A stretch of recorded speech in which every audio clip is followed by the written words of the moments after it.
Berita pertama, bank-bank besar Cina sedang meningkatkan kapasitas yuan digital mereka menjelang peluncuran mata uang digital Bank Sentral CBDC dalam waktu dekat. Sejumlah bank komersial yang telah mulai bekerja dengan People Bank of China atau PBOC sedang membangun infrastruktur yang akan membantu mereka menawarkan berbagai layanan dalam uji coba CNY digital ke publik setelah CBDC diluncurkan. Seperti yang dilaporkan sebelumnya, token hampir pasti akan diluncurkan di ibu kota pada saat Olimpiade musim dingin pada Februari 2022. Meskipun PBOC telah menolak untuk mengeluarkan batas waktu untuk rilis nasional.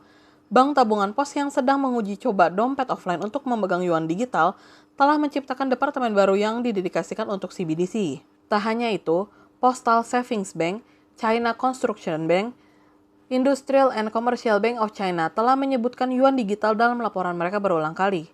Dan meskipun token masih dalam tahap uji coba, jutaan orang dan perusahaan Cina sudah memiliki dompet CNY digital aktif.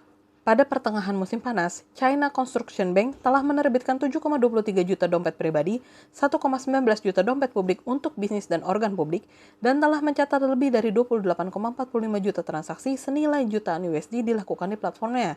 Sedangkan Bank of Communications telah melakukan 1,16 juta dompet digital pribadi.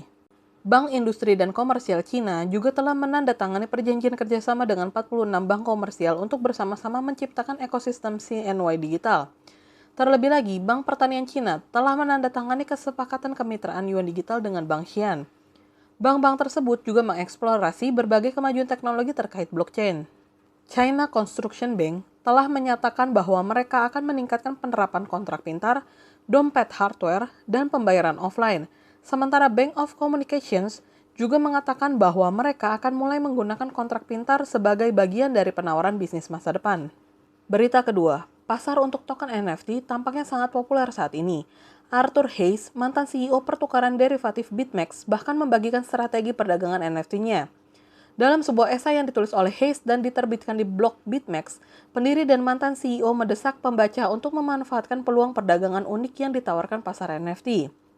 Menurutnya, NFT tidak boleh diabaikan karena mereka punya harga, mereka memiliki volume, pasar baru yang sepenuhnya elektronik, pasar yang benar-benar transparan, serta biaya transaksinya rendah. Selain itu, di post yang sama, Hayes juga membagikan beberapa strategi perdagangan NFT, termasuk permainan nilai yang dijuluki Rarity Relative Value, strategi momentum yang disebut One to Many, serta strategi cepat Mint to Flip. Secara khusus, untuk strategi nilai, Hayes menyarankan pedagang menggunakan alat yang dikenal sebagai Rarity Tool. Program ini memberi peringkat kelangkaan sebuah NFT tertentu dibandingkan dengan yang lain. Menurut Hayes, pedagang kemudian dapat membeli NFT yang dihargai dengan diskon untuk kelangkaannya. Selanjutnya, strategi one to many mirip dengan strategi terkenal yang digunakan oleh para kolektor seni tradisional, di mana mereka akan memajang karya-karya mereka yang baru diperoleh di depan umum atau dengan cara lain menyebarkan awareness tentang hal itu.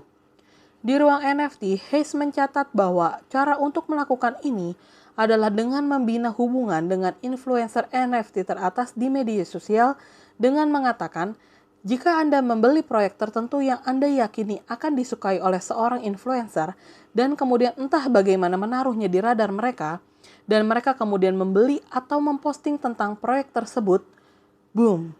Mungkin cara tercepat untuk menjadi kaya adalah dengan mengikuti strategi perdagangan NFT Hayes Mint to Flip. Di sini Hayes mengatakan seorang pedagang harus memindai media sosial dan chatroom untuk mencoba menemukan proyek NFT masa depan yang panas dan kemudian bergerak cepat untuk memanfaatkannya. Terakhir, Hayes juga merujuk strategi fraksionasi NFT menjadi token dengan bantuan alat seperti fractional art sebagai strategi yang dapat digunakan oleh pedagang NFT untuk secara signifikan meningkatkan nilai kepemilikan mereka.